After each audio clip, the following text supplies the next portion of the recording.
Shalom saudara-saudari yang terkasih di dalam Kristus, para pencinta geni. Kembali bersama saya Meindo Manu dari PDPKK Santo Arnoldus Jansen Mataram Lombok. Hari ini 29 Agustus 2022 kita akan merenungkan firman dari Injil Matius bab 8 ayat 23 sampai 27. Tema renungan kita hari ini adalah melawan rasa takut dengan iman. Inilah Injil Yesus Kristus karangan Matius. Dimuliakanlah Tuhan.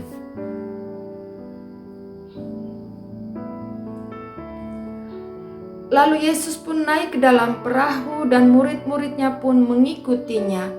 Sekonyong-konyong mengamuklah angin ribut di danau itu sehingga perahu itu ditimbus gelombang. Tetapi Yesus tidur.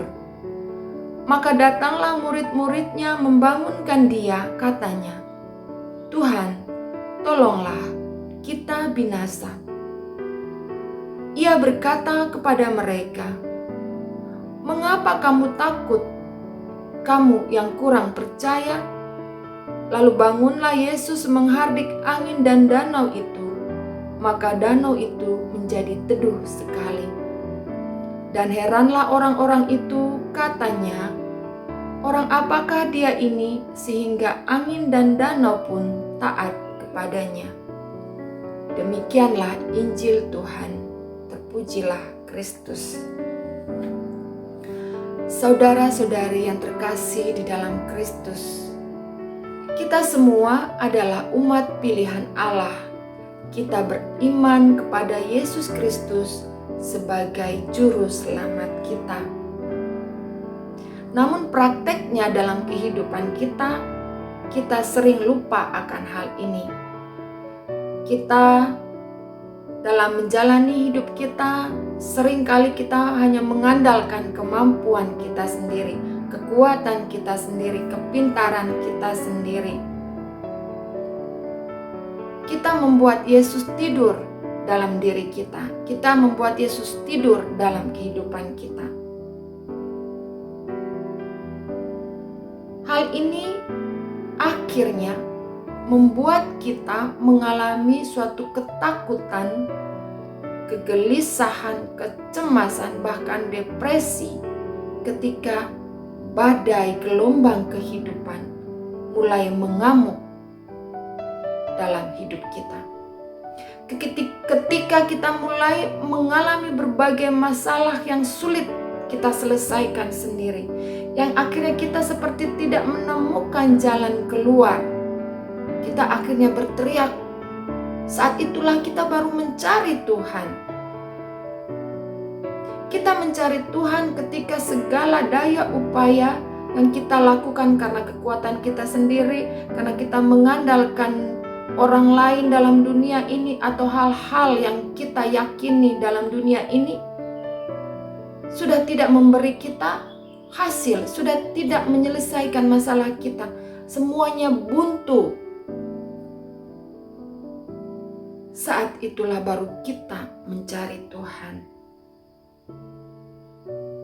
Iman seperti ini sebenarnya iman yang masih kecil, yang masih kanak-kanak, belum dewasa. Orang-orang seperti ini belum menggambarkan orang-orang yang betul-betul percaya kepada Tuhan. Saudara-saudari yang terkasih di dalam Kristus, sebagai umat pilihan Allah, sebagai umat yang telah ditebus oleh Yesus, harusnya kita sungguh-sungguh menyadari bahwa Yesuslah yang terus berkarya dalam hidup kita dalam situasi apapun, bahwa Yesus berjalan bersama kita, bahwa Yesus ada di setiap peristiwa kehidupan kita. Yesus tidak pernah pergi jauh, Yesus tidak pernah meninggalkan kita. Beberapa waktu lalu saya mengalami peristiwa yang cukup membuat saya cemas karena anak-anak saya tidak diizinkan untuk ikut ujian akhir karena uang sekolah yang tertunggak cukup banyak. Saat itu saya sempat sedikit stres.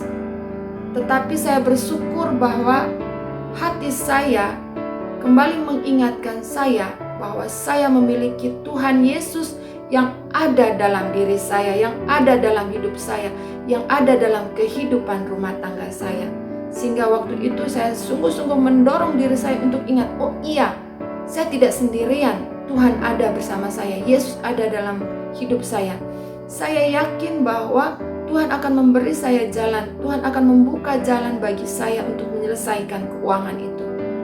Dan sungguh Tuhan hadir tepat waktu dengan cara yang tidak pernah saya duga, dan akhirnya saya dapat melunasi uang sekolah anak-anak. Saudara-saudari yang terkasih, pesan Injil hari ini bagi kita adalah kita harus menyadari bahwa Yesus ada dalam hidup kita, ada dalam diri kita, bahwa kita menjalani kehidupan ini karena kuasa dan karya Allah. Karena Yesus, kita harus beriman semakin besar bahwa Yesus ada dalam hidup kita. Kita tidak sendirian menjalani kehidupan kita. Apapun masalah kita, kita harus percaya bahwa Yesus yang sudah ada dalam bahtera kita, dalam diri kita, dalam hidup kita akan menyelesaikan semuanya itu. Bahwa seluruh perjuangan hidup kita bersama Tuhan, kita bisa menghadapi apapun. Sehingga ketika kita sudah memiliki iman yang besar seperti itu, kita tidak lagi mengalami goncangan yang cukup kuat, yang sangat kuat, yang akhir membuat kita kehilangan iman, kehilangan pengharapan. Sebagai saksi Kristus, kita harus memiliki iman yang lebih besar lagi untuk melawan rasa takut kita. Sehingga kita bisa bersaksi kepada banyak orang bahwa kuasa Allah, kuasa Tuhan Yesus sungguh-sungguh nyata. Bahwa penyertaan Tuhan dalam kehidupan kita akan terus berjalan dahulu, sekarang, dan selama-lamanya. Saudara-saudari yang terkasih, mari milikilah iman yang besar untuk melawan rasa takut kita. Kita adalah saksi-saksi Kristus. Semoga kita membawa sukacita bagi banyak orang, dan semoga damai sejahtera tetap tinggal dalam hati dan hidup kita. Tuhan Yesus memberkati kita semua.